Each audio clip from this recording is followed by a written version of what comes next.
Cenjene dame, dragi gospodje, ljubitelice in ljubitelji prve lige Telemach, prisrčen pozdrav z Murske Sobote, prisrčen pozdrav z Fazanerije. Nadaljuje se 31. krog slovenskega državnega prvenstva. Preselili smo se torej z Žaka na soncem obsijano Fazanerijo. Pravi poletni dan, bi lahko rekli, zagotovo bo nogometašem kar težko, ampak vseeno pripetila pred nekaj trenutki in tu je zdaj Pucko, kaj lahko domači storijo v tem napadu. Ponudil se Antolin, ponujal se tudi Maroša, tule zdaj prazna vrata, mreža se bo zatresla, vendar Jerič je že predtem prekinil obračun proti oddaljenejši vratnici. Lahko zdaj pripravi Antolin, še enkrat je poiskal Kiziridisa, Kiziridis preigrava, Kiziridis, ostra podaja, morda celo strel, Panuhanović z močnim, a ne natančnim poskusom, 22. minuta. Ob koncu prvega polčasa oziroma v zaključkih prvih polčasov in v zaključkih tekem so prejeli kar 20 golov. V obeh teh obdobjih po 10. Kiziridis, ali lahko Mura zdaj to potrdi? Kiziridis, krasen dribling, vratnica rešuje Koprivca. Zdaj zaradi tiste akcije Kiziridisa lahko rečemo, da je bila seveda Mura bliže golu. Kous Maroša ima priložnost in na gol! Blizu je bil Koprivec. Sanjski zaključek za Muro, 47. minuta. Amadej Maroša z glavo dovolj močno in tudi dovolj natančno, da Mura vodi z 1-0.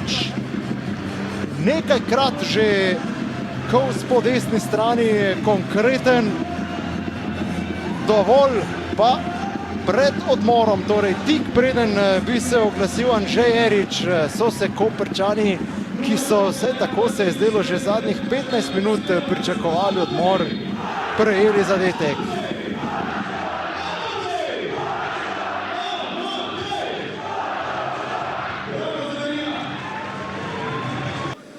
Palčič, Sule, Bručič, pa Tomek, Ankrah in CGB. Zdaj pa se je oglasil glavni sodnik in dosodil najstrožjo kazen. Tu je Maruško in takoj so se domači znašli v težavah.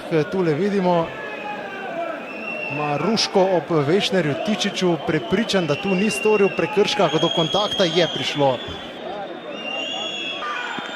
Prvega polčasa NKD. Prvi strelec Kopra v tej sezoni, ali Mihelak, poglejmo. Mihelak v pravo smer, NKD pa je zadev za 1-1.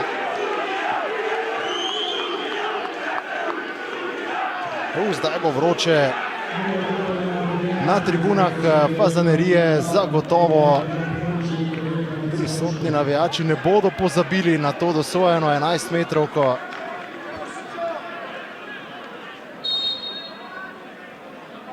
Tudi sam pa se ne morem znebiti občutka, da so Koprčani tule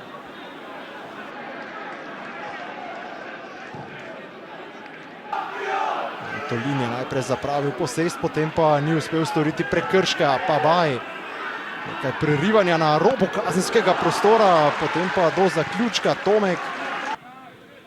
NKD je padel. Pušča prednost glavni sodnik, to je lahko nevarno. Wisdom Sule ima priložnost in vratnica rešuje Mihelaka.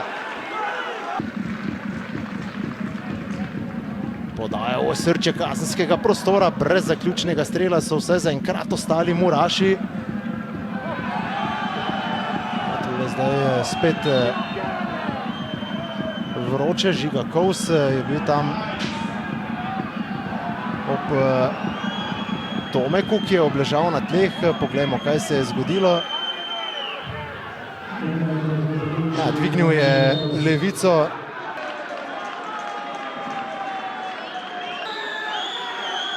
Na naslednji tekmi Žiga Kous pa je predčasno končal s tekmo, 86. minuta. Ja, zdelo se mi je, da se lahko zakuha.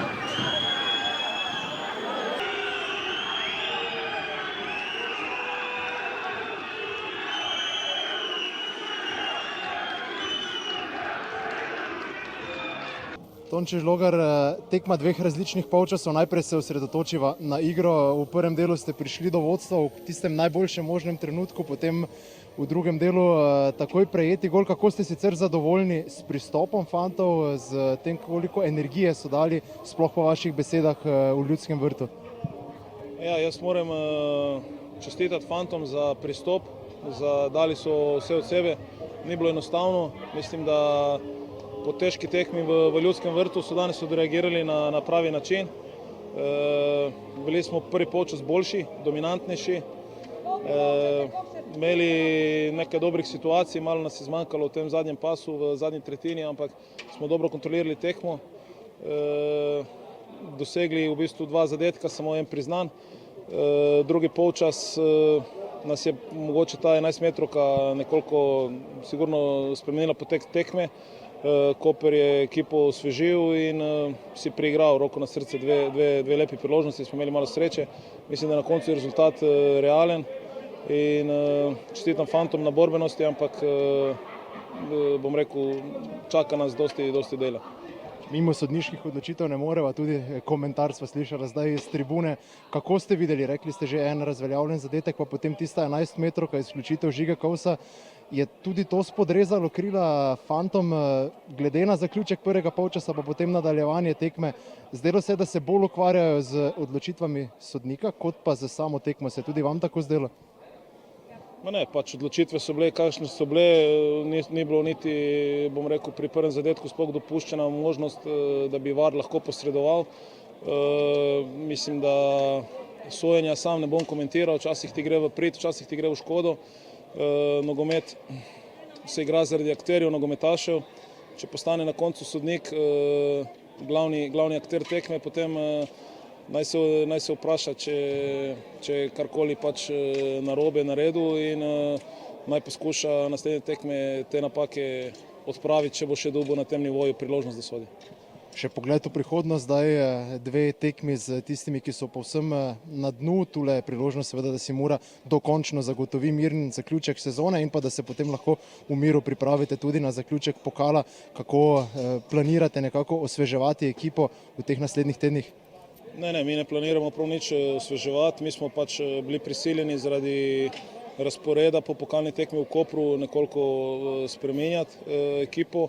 Zdaj pa imamo dovolj časa do sobote, nam je samo zdaj tekma z Radomljami pomembna in na to tekmo se bomo pripravljali, o pokalni tekmi bomo razmišljali po tekmi v Radomljah. Gospod Žlogar, hvala in srečno. Hvala. Oliver Bogatinov, v prvem polčasu nekako povsem drugačen Koper kot v nadaljevanju. Kje je bila tista energija, ki ste jo potem našli v drugem polčasu? Morda za to razlog tudi rotacije? Kako ste videli različna polčasa Kopra?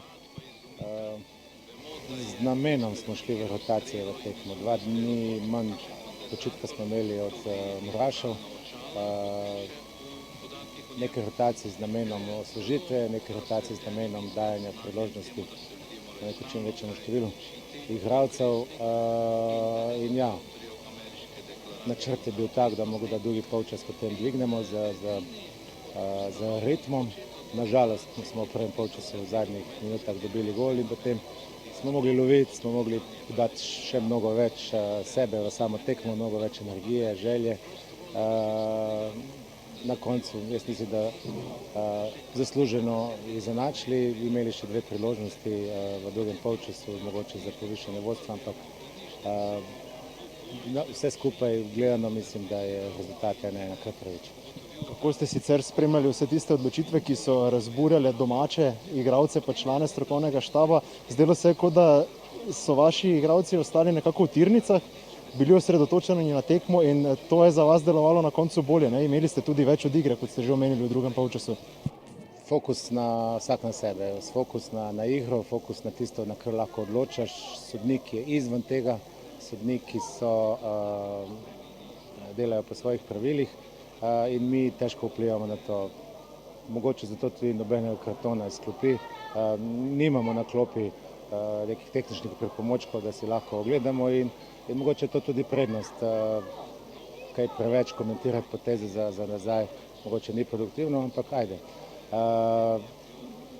Čestitke fantom, res so želeli zmagati danes, tako da evo, gremo dalje, četrtfinalna tekma. O prihodnosti pa samo to vprašanje, kako fante držati na nekem rezultatskem pritisku, glede na to, da če uporabim ta izraz, ki vem, da ga trenerji ne marate, ne igrate več za nič do konca sezone. Zadali smo si interni cilj, da prvi, ki je nad nami na lestvici, poskušamo prehiteti. Po drugi strani pa ja, težko je motivirati fante, zato mogoče s temi rotacijami držimo znotraj tima neko zdravo konkurenco in danes je par novih fantov dobilo priložnost, vsak pa se je izkazal na svoj način. Gospod Bogatino, hvala in srečno.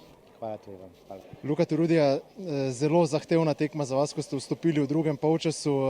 Morda nekaj o tej energiji. Zdelo se je, da igralci veliko namenjate sodnikom. Kako težko je bilo ostati zbran?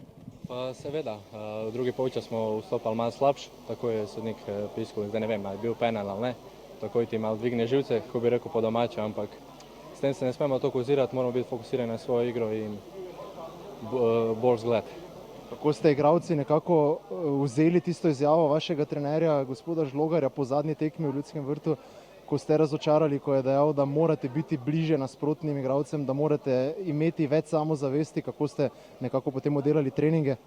Pa seveda, v Ljudskem vrtu nismo izgledali dobro, stali smo predaleč od igralca, to, če daš nasprotniku v prostor, je seveda boljši, tako da na treningih smo delali več na tem in mislim, da je danes že viden napredek. Najlepša hvala in srečno. Hvala vam. Luka Vešner-Tičič, dva različna polčasa Kopra. Ob koncu ste se znašli v zaostanku ob koncu prvega. Morda najprej vprašanje o tem, kako je bilo med polčasom v slačilnici, kaj vam je dejal strateg, potem trojna zamenjava in takoj več energije. Kaj je bil ključ do tega uspeha? Ja, zmenili smo se, vemo vsi, da nismo dobro odigrali ta prvi polčas. Premalo stvari, preveč je Mura imela kontrole. Smo se zmenili, kako gremo v drug polčas, smo zamenjali par igralcev in v drugi polčas šli dosti boljš, tudi hitro prišli do izenačujočega zadetka, potem je pa nažalost malo zmanjkalo za zmago. Domači so se veliko ukvarjali s sodniškimi odločitvami, vi nam lahko zelo iskreno poveste, kaj se je dogajalo tam v kazenskem prostoru ob koncu, mislim, da 49. minute. Ja, mislim, jaz sem se dotaknil žoge, potem prišel do kontakta in sem padel, pa je pa naloga sodnika, da se odloči 11 metrov ali ne. Hvala za iskrenost. Kaj pa potem morda v nadaljevanju, kaj je manjkalo, da bi Koper prišel do popolnega preobrata? Vi sicer ob koncu niste bili več na igrišču, tudi igralec več. Kje morda tisti manjko poteze, da bi lahko prišli do drugega gola? Ja, mogoče biti malo bolj konkreten. V zaključku sicer smo imeli eno štango, Zomladič je imel tudi en udarac z glavo zelo blizu gola, tako da smo imeli priložnosti, da prijemo do preobrata, ampak mogoče malo koncentracije na koncu, pa seveda, če bi štartali v prvi polčas, kot smo v drugi, mislim, da bi danes šli domov za 3 točkami. Še vprašanje, kako je z vami? Kaj se je zgodilo? Kakšna poškodba, kaj resnega ali na srečo nič resnega? Ne, mislim, da je samo udarc, tako da upam, da ni nič resnega. Najlepša hvala in srečno. Hvala.